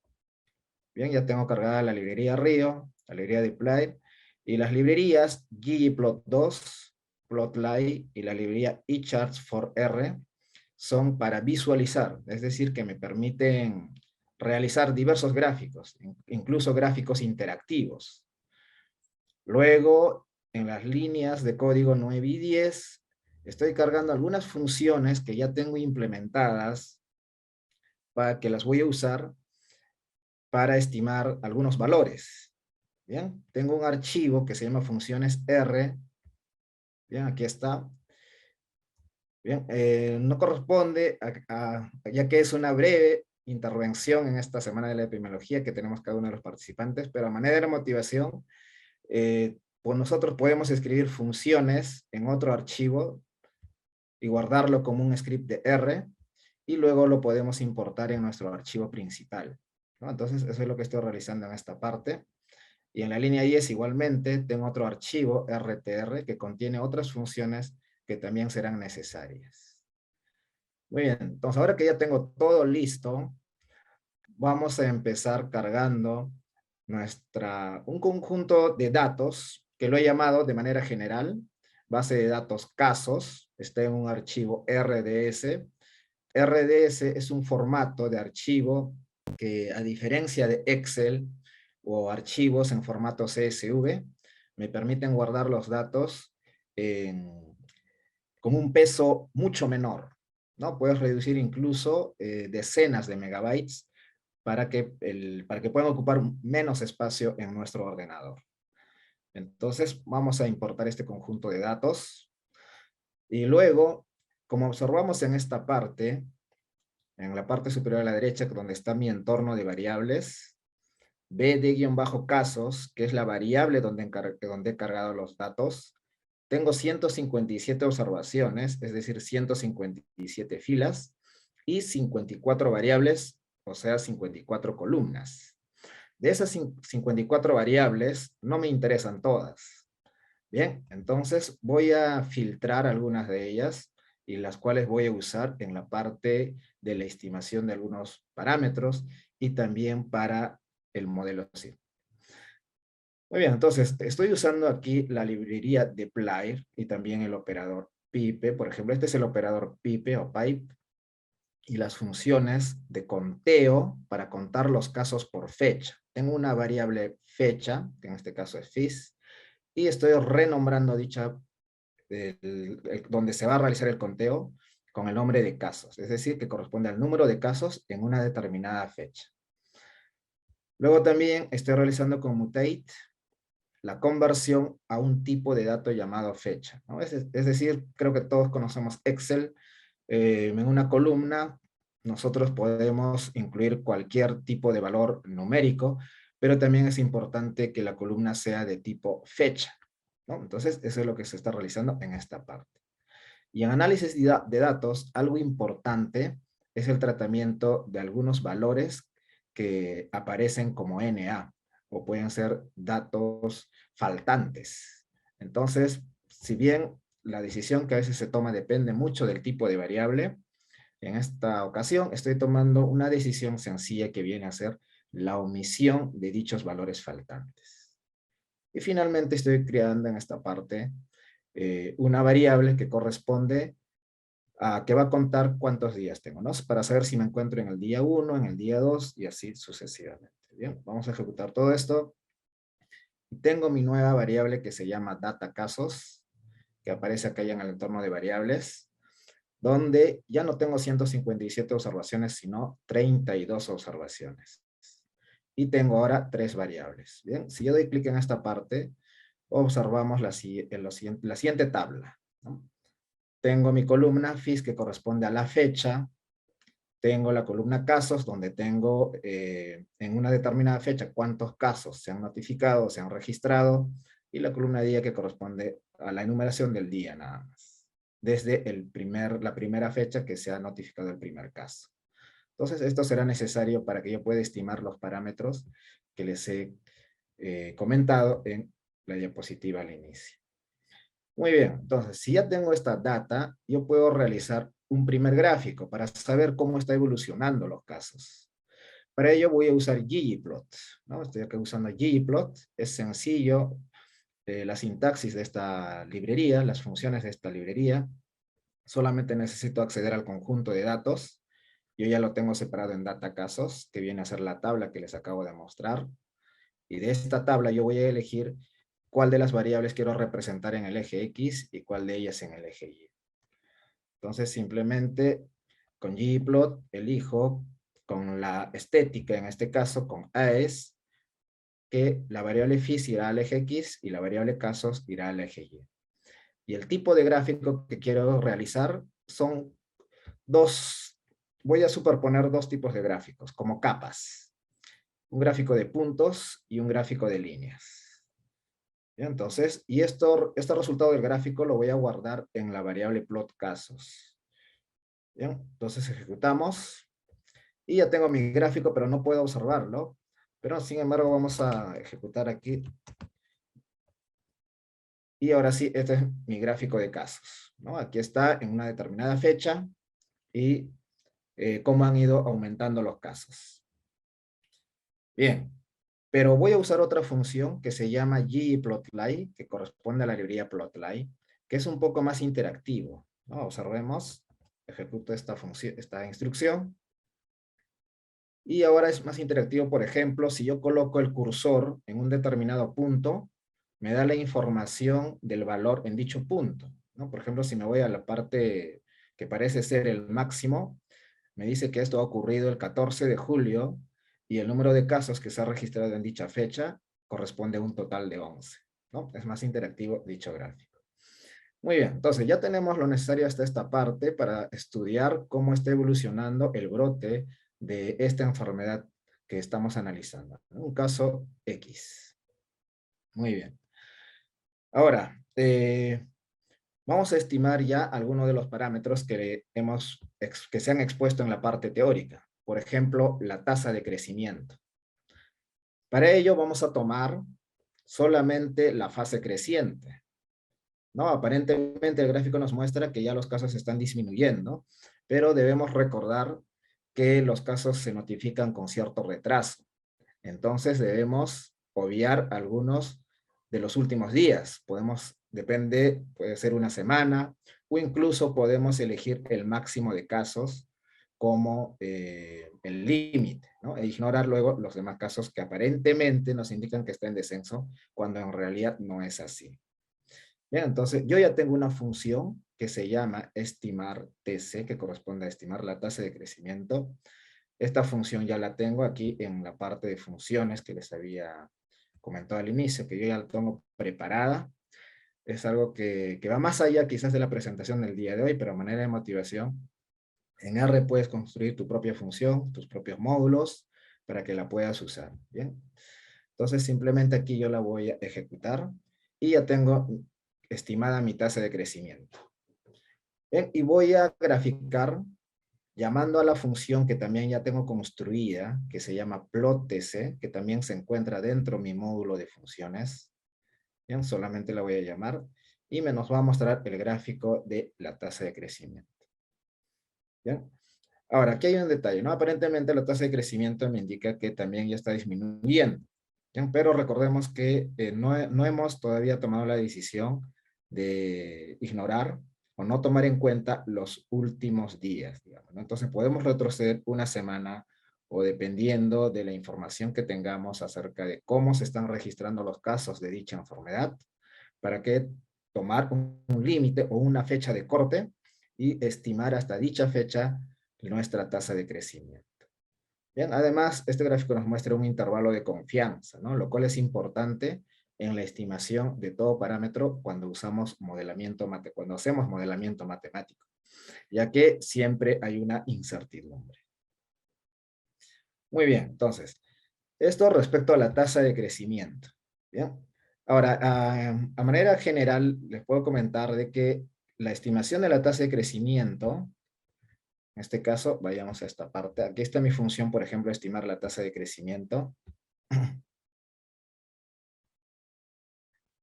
Lo que estamos realizando es linealizar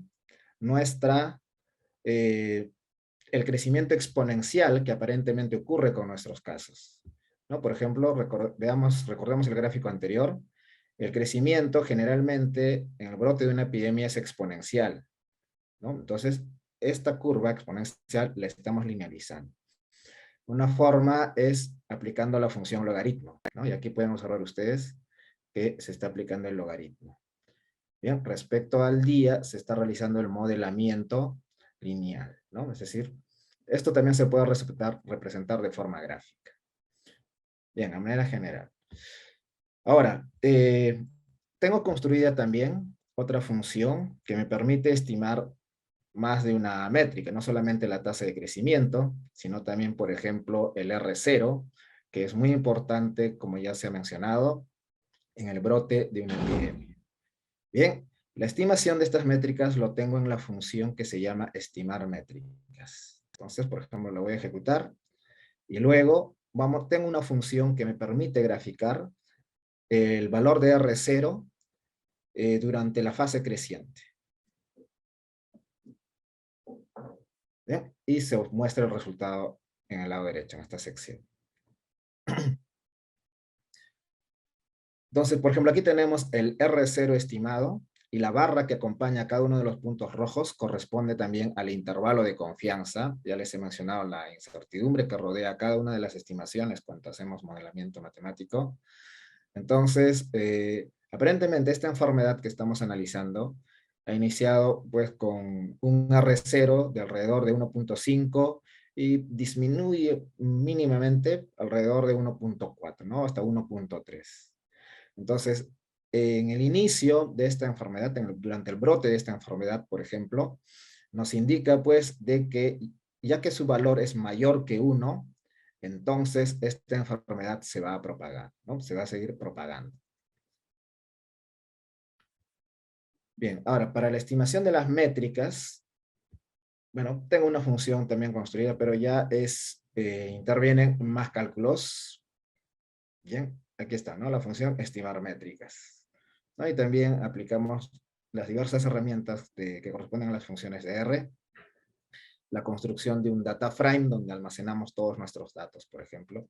Además de que usamos algunos métodos estadísticos para estimar el intervalo de confianza.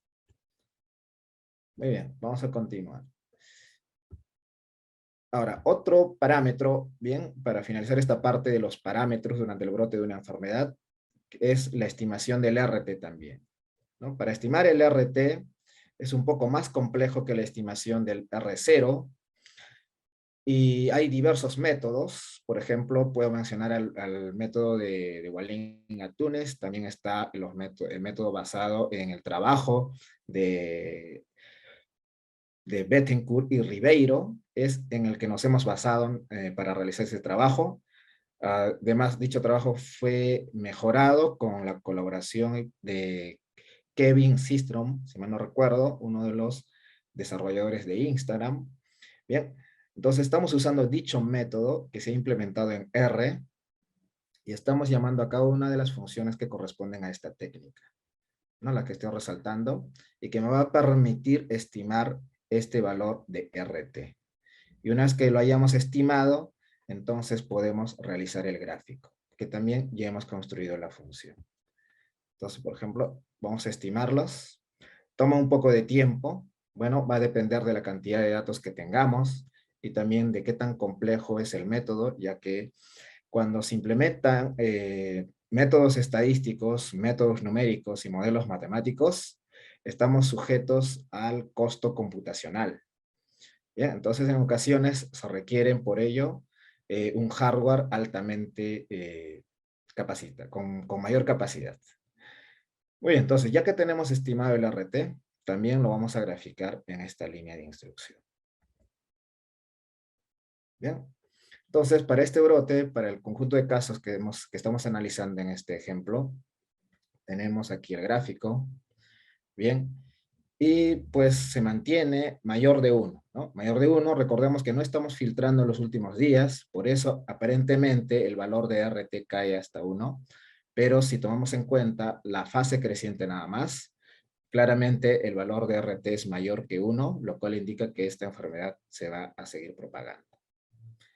Bien, entonces, de manera breve, de manera general, creo que se entiende que no es un curso la presentación que podemos dar en este evento, pero sí mostrarles de motivación cómo el lenguaje de programación R es un software libre, nos permite crear nuestros propios módulos, nuestras propias funciones y aplicar diversos métodos estadísticos para implementar modelos matemáticos y la estimación de los parámetros que son de interés al momento de estudiar un brote epidémico.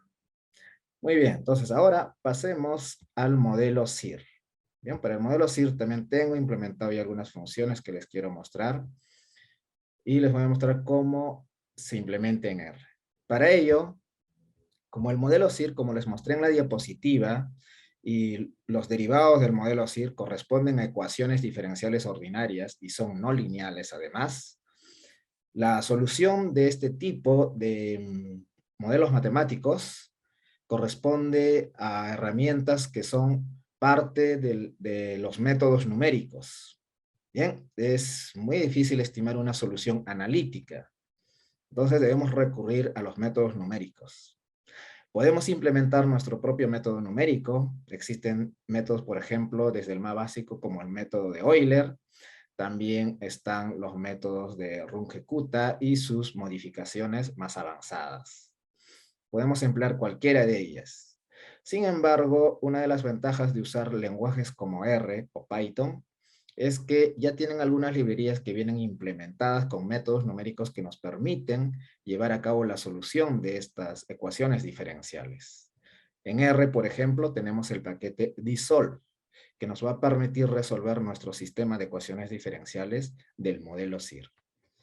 Bueno, entonces vamos a ejecutar la carga de nuestra librería.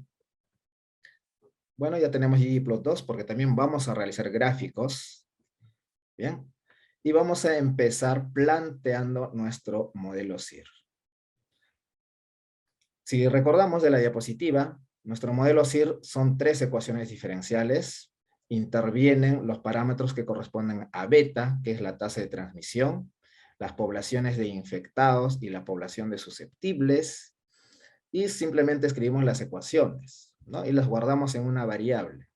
Por ejemplo, DS, que corresponde a cómo varía la población de susceptibles a lo largo de un periodo de tiempo, y de cómo varía la población de infecciosos durante ese mismo periodo de tiempo, igualmente para los recuperados. Y finalmente, esta función, donde estoy almacenando mis ecuaciones diferenciales, las voy a retornar en forma de una lista. Bien, entonces ya tengo mi modelo SIR, ¿no? Ya tengo mi modelo SIR en R. Ahora, si yo quiero realizar la simulación de este modelo, necesitamos conocer algunos parámetros. Por ejemplo, principalmente los valores de beta y gamma. Para una enfermedad X, estos valores varían. Bien, para el COVID, para el sarampión, para monkeypox, para el dengue, o para cualquier otra enfermedad que se quiera realizar la simulación, estos valores varían. Incluso dentro de una misma enfermedad varía para un brote que haya ocurrido en un periodo diferente, ¿no? Por ejemplo, para la enfermedad de COVID-19, la primera ola, si nosotros queremos explicar usando el modelo SIR y estimamos los parámetros de la primera ola serán diferentes a los parámetros de la segunda ola y también para la tercera y también para la cuarta.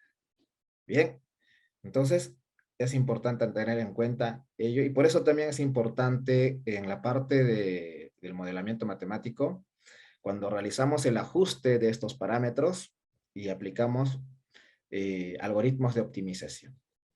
Bien, para este caso particular vamos a darle los siguientes valores, a beta 0.004 y a gamma 0.5, por ejemplo. Luego necesitamos los valores iniciales, es decir, las condiciones iniciales de nuestra población, que se refieren cuál es la población total que tenemos al inicio del brote de la epidemia, ¿no? Podemos esto ajustar a la población de un país, a la población de un departamento, a la población mundial, bueno, a la población que nos interesa estudiar. Bien, a manera de ilustración, vamos a poner, por ejemplo, que nuestra población total sea 1000. De esos 1000 que hay al inicio, vamos a suponer que solamente tenemos un infectado. Y lo que vamos a observar en la simulación es cómo este único infeccioso propaga la enfermedad en el resto de la población. Bueno, y como es lógico, al inicio también vamos a tener 0 recuperados todavía, ¿no? Porque todavía no se han recuperado. Bien, esto corresponde a los valores iniciales. Otro valor importante es el intervalo de tiempo que queremos estudiar. Esto puede ser en días, puede ser en semanas, pueden ser en años. Bien, entonces vamos a tomar un intervalo de tiempo que corresponde a 10. Ya tenemos los valores necesarios y ahora vamos a resolver nuestro modelo SIR. Como el modelo SIR, ya vimos, es una ecuación diferencial y este sistema de ecuaciones diferenciales lo hemos almacenado en esta función. Vamos a usar un método numérico que está implementado en la librería DSOL. Dicho método numérico está implementado en la función ODE. Bien, en la función ODE. Entonces, en esta parte, estoy usando dicha función para resolver el modelo SIR. Y lo voy a guardar en la variable que son la solución del modelo SIR, los valores de la solución 1. Muy bien, ejecutamos. Y ya tengo resuelto mi modelo SIR. Bueno, lo podemos observar en forma de una tabla, por ejemplo, si yo hago la conversión a un data frame. Entonces, por ejemplo, aquí, en la parte de la consola, aquí podemos observar la solución. Aquí está la columna del tiempo, la columna que corresponde a susceptibles, infectados y recuperados. Y observamos cómo a lo largo del tiempo, por ejemplo, en el tiempo 0, que viene a ser cuando planteamos nuestra condición inicial. En el tiempo 0 tenemos 999 susceptibles, solamente un infeccioso y todavía 0 recuperados. Luego, ya en el tiempo 1 empieza a propagarse la enfermedad y los susceptibles caen a 963, los infecciosos aumentan a 31 y bueno, también hay ya una cantidad de recuperados. Y así a medida que pasa el tiempo, varía la población en cada uno de los compartimentos. Bien, entonces, ya que tenemos estos valores, llevarlo a la parte gráfica es sencillo. Podemos usar, por ejemplo, ggplot, ¿no? Con ggplot ya tengo mi data frame y podemos elegir que en la línea X, en el eje X, quiero graficar los valores del tiempo y en la parte vertical los valores de la población, ¿no? Por ejemplo, ejecutamos y esto corresponde a los infectados. Si yo quiero visualizar más poblaciones, Por ejemplo, también podemos seguir agregando, ¿no? Por ejemplo, vamos a copiar esta misma línea de código. Pero aquí vamos a indicarle que grafique los susceptibles. Por eso lo estoy cambiando a la variable S. Además, para distinguir, le vamos a indicar que lo grafique de color rojo. Entonces, ahora ejecutamos nuevamente. Y podemos superponer para conocer cómo a lo largo del tiempo los infecciosos van aumentando y los susceptibles van disminuyendo. Igualmente podemos agregar, ahora vamos a agregar rápidamente, para la población de recuperados. Y vamos a graficarlo de otro color. Y entonces aquí es claro que también a medida que pasa el tiempo, aumenta la cantidad de recuperados, ¿no? Y llegará un punto del tiempo donde ya todos se han recuperado y donde ya no queda ningún infeccioso. Es decir, la epidemia habrá terminado, la enfermedad en este caso ya no se propaga. Muy bien, entonces hasta aquí les he mostrado cómo es la simulación del modelo SIR en R. Existen en R otras herramientas, por ejemplo podemos usar la función width, que nos permiten encapsular en este caso todo el gráfico, además de agregar las etiquetas en los ejes, ¿no? Por ejemplo, tenemos aquí el gráfico de las 3 poblaciones, en el eje X la variable tiempo, en la parte vertical lo que hemos graficado, la población. Y podemos agregar también leyendas, ¿no? Ya que en eso consiste la visualización de datos, de que la persona que lo vea puede interpretar de forma sencilla el gráfico sin siquiera tener el conocimiento de cómo se ha obtenido todo el resultado, ¿no? Entonces aquí tenemos el color y la población a la cual corresponde. Y podemos seguir mejorando nuestro modelo SIR. Podemos crear más funciones. Por ejemplo, aquí estoy creando una función SIR1 y se preguntarán por qué. Bien, porque dicha función simplemente me permite usar mi simulador. Es como un simulador donde yo solamente aquí en la línea 101 voy a llamar a ese simulador. Bien, el simulador se llama SIR1 y en este caso está configurado de tal manera de que yo ya no le doy los valores como hace un momento les he mostrado, he dado los valores por partes, sino que directamente a este simulador o a esta función le estoy indicando los valores que necesito. Necesito los valores de beta, los valores de gamma, la población de susceptibles, infectados, recuperados y el intervalo de tiempo que me interesa estudiar. Entonces, en lugar de definir cada uno de dichos valores por partes, puedo incluirlo directamente en un nuevo simulador como acabamos de crear. Entonces, ejecutando esta función, tenemos en la consola los resultados, ¿no? Entonces, así podemos seguir mejorando, creando módulos, creando más funciones. Bien, y ahora para ya acercarnos a la parte final, les había comentado que este modelo se puede ampliar a más compartimentos.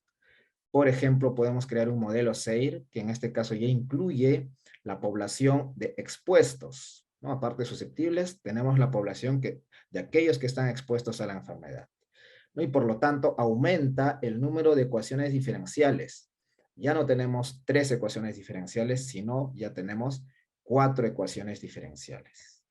Y como ya hemos aprendido a resolver una ecuación diferencial o un sistema de ecuaciones diferenciales, seguimos la misma metodología. Definimos los valores iniciales, definimos los valores de nuestros parámetros, definimos nuestro intervalo de tiempo y sabemos ya aquí en R podemos usar la función ODE que contiene métodos numéricos para la solución de este sistema de ecuaciones diferenciales de nuestro modelo SEIR. Entonces ejecutamos. Y podemos usar otra herramienta como Matplot, por ejemplo, para graficar los resultados de esta simulación, ¿no? Tal como observamos en nuestro gráfico, tenemos aquí el gráfico que corresponde a las 4 poblaciones, ¿no? De susceptibles, recuperados, los expuestos y los infecciosos. Bien, ahora, hasta aquí tenemos el modelo SEIR. Bien, no hemos realizado todavía el ajuste. Eso va más allá de lo que podemos realizar en una breve presentación como la que estamos brindando el día de hoy. Pero sí les puedo mencionar que para ajustar estos modelos que hemos simulado de forma teórica a un conjunto de datos reales, tendremos que valernos de herramientas que corresponden a la optimización, ¿no? Existen diversos algoritmos.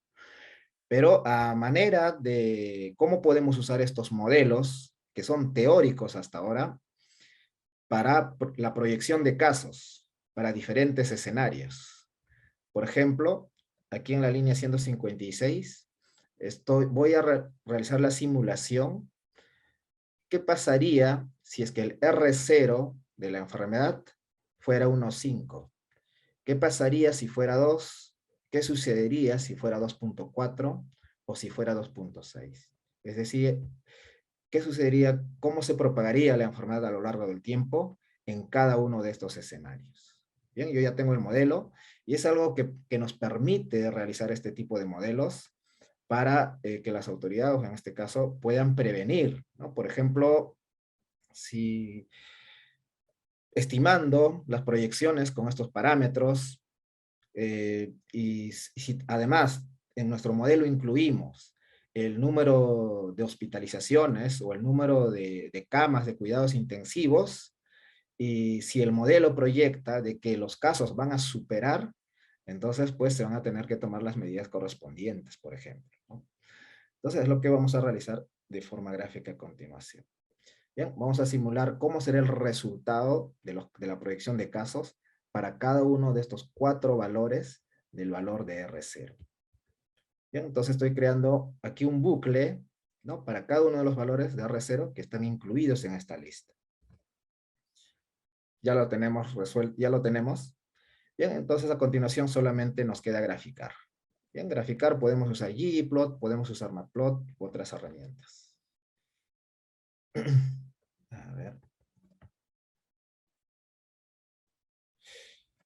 A ver, en este caso...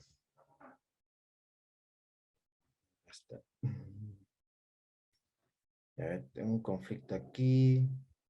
Ahora vamos a graficar así.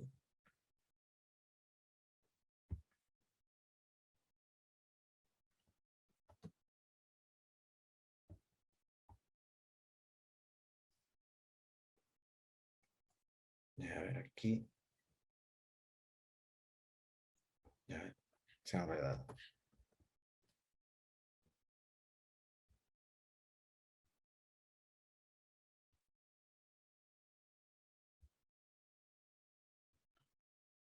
Vamos a iniciar un momento. A ver, tenemos los valores de R0, el bucle for, el tiempo, estamos tomando en esta parte.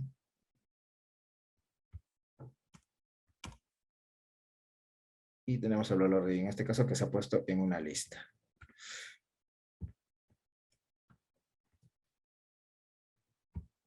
Muy bien, el tipo de dato en este caso nos ha fallado. Ya nos falta corregir un poco el data frame. Aquí de los valores de los infecciosos, para darle forma en formato de data frame, que nos permitiría en este caso realizar las proyecciones para cada uno de los valores de R0. Muy bien, y para finalizar, como les comentaba, hasta aquí hemos visto cómo resolver el modelo SIR o ampliar a más compartimentos, pero ya cuando queremos hacer el ajuste a un conjunto de casos reales, nos valemos, como les comenté, de algoritmos de optimización, y eso es lo que quiero presentarles a continuación. Por ejemplo, cuando hacemos el ajuste a casos reales, podemos obtener resultados como el que están viendo en este momento en la pantalla. Bien, creo que ya se puede observar.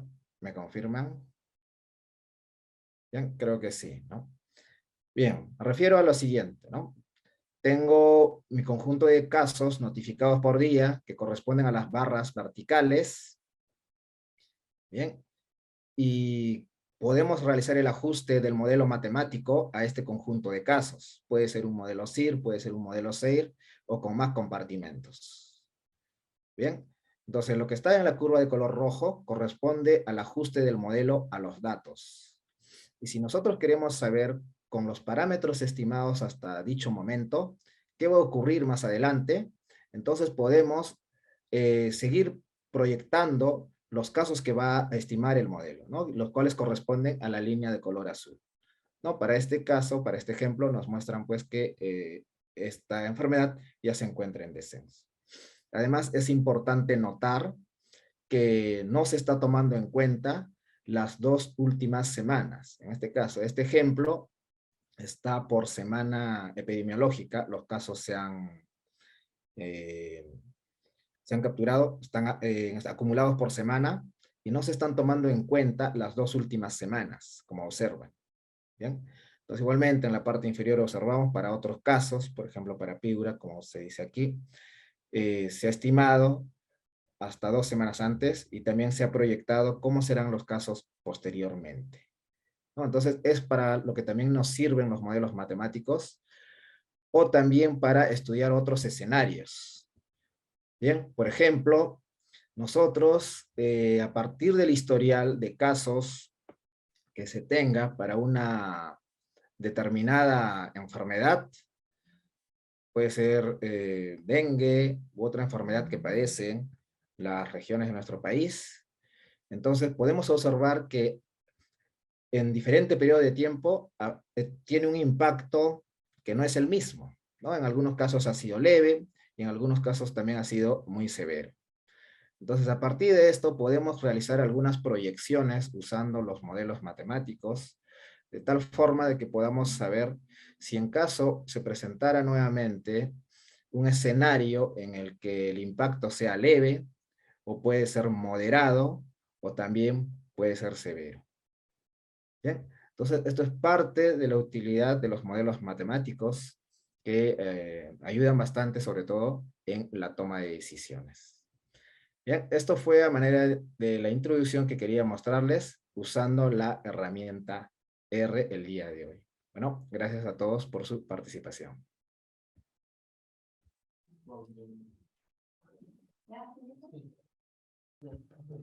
Muchas gracias, Sergio. Importante lo que nos has compartido el día de hoy en esta práctica del software R, que ya, bueno, hemos tratado el día de ayer, la parte teórica, y hoy contigo hemos aprendido un poco más para poder realizar ese tipo de estadística. Y bueno, no hay nada más que decir que agradecerte, y los participantes también están dejando sus comentarios en Facebook y en Zoom, que muchas gracias. Y miren, les comento, para ir terminando ya con las ponencias del día, si quieren saber un poco más sobre cómo manejar R, en la página de Facebook de CDC, estamos como CDC Perú Oficial, tenemos un canal exclusivo que dice Analiza datos con CDC. Desde el episodio 1 hasta el actual, ustedes van a aprender de manera fácil cómo manejar este software para que lo puedan emplear en sus diferentes actividades y estadísticas que necesiten. Así que los invito a visitar en Facebook, estamos como CDC Perú, y en videos busquen Analiza datos con CS Perú. En la edición 1 está la parte inicial, básica, cómo descargar el archivo, y así poco a poco en cada episodio pueden ir aprendiendo un poco más. Sergio, nos consultan si se puede compartir el módulo CIR de R, el modelo, disculpa. Bien, bueno, de mi parte, sí, les voy a compartir, en este caso, a los encargados para que lo puedan difundir.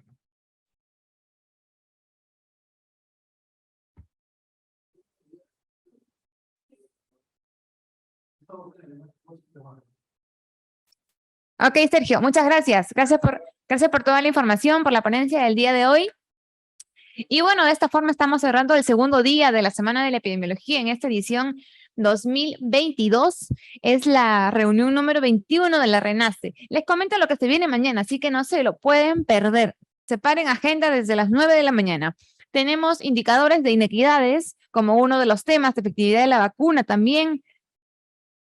El programa de entrenamiento en epidemiología de campo, PREC. Vamos a conocer lo que es el PREC avanzado, intermedio y el frontline. Vamos a conocer el aplicativo para la notificación, tableros de mando de COVID-19 y el programa investigando con el CDC. Eso se viene mañana. Iniciamos a las 9 de la mañana la transmisión, ya saben, por el mismo link, y en todo caso, si es que encuentran sala llena, pueden verlo a través de nuestro Facebook como CDC Perú Oficial. De esa forma, terminamos con la transmisión el día de hoy. Muchas gracias y nos reencontramos el día de mañana.